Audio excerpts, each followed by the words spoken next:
You know those 9 white letters sitting up on a hill? They're a global symbol for dreams.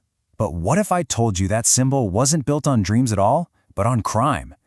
We're about to pull back the curtain on the glamour to see the raw and often brutal history of an empire.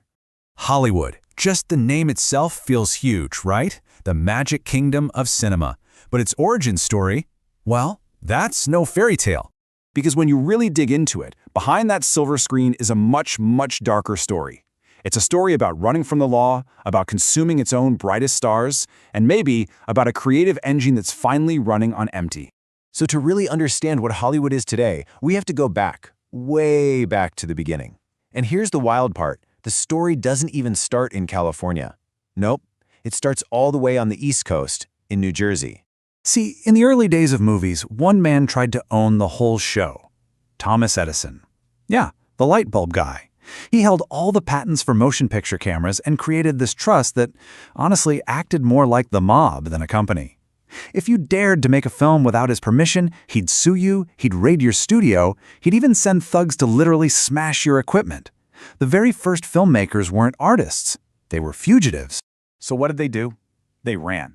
They fled as far west as they possibly could, to this dusty little town. Now, why there?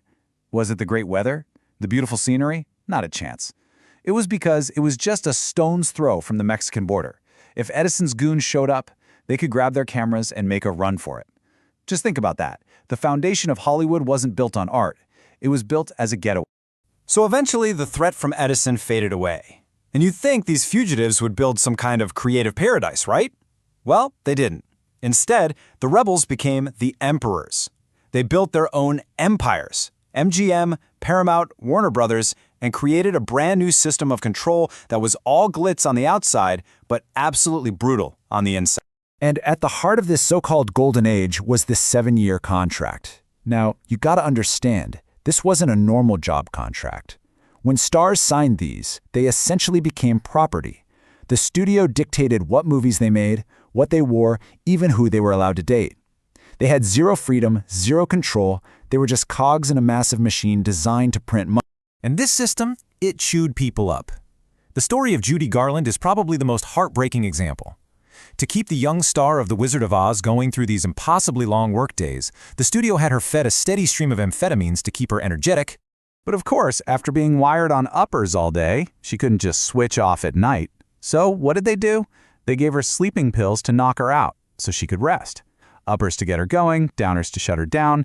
It was a horrifying, inhumane assembly line approach to stardom that left a whole trail of broken lives behind the glamour. You know, any system that perfects that kind of control is bound to start eating itself. And Hollywood's first-rate crisis didn't come from the law, but from a brand new box that was suddenly appearing in everybody's living room, the television. As TVs started keeping people home in the 50s, Hollywood panicked. They had to fight back. They needed to create events so huge, so spectacular, that you absolutely had to leave your house to see them. And that desperation led to a revolution. First, in 1975, Jaws came along and basically invented the summer blockbuster. Then, just 2 years later, Star Wars showed the world that a movie wasn't just a movie, it could be a whole universe. And right there, the entire business model changed forever. The goal wasn't just to tell a great story anymore. The new goal was to build a billion-dollar franchise with sequels and toys and theme park rides. Taking risks was out. Safe, repeatable formulas were in. And you could say this was the beginning of the end for mainstream originality.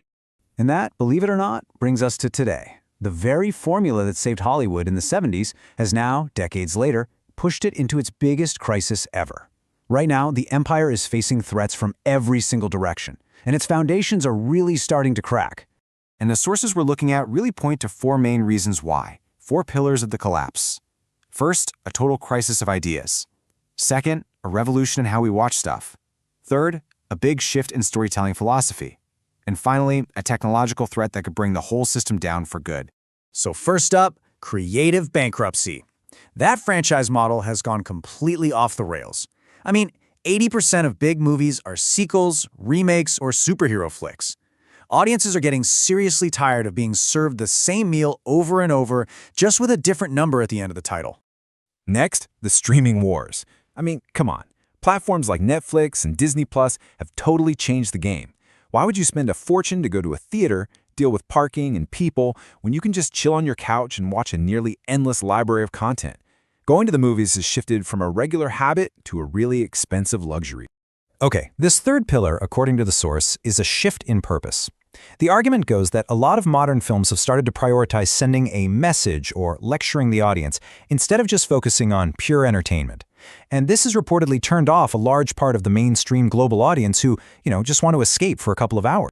And finally, the ultimate game changer, artificial intelligence. For 100 years, Hollywood had a monopoly on making things look amazing. You needed their massive crews, their huge studios, their million-dollar cameras. Not anymore.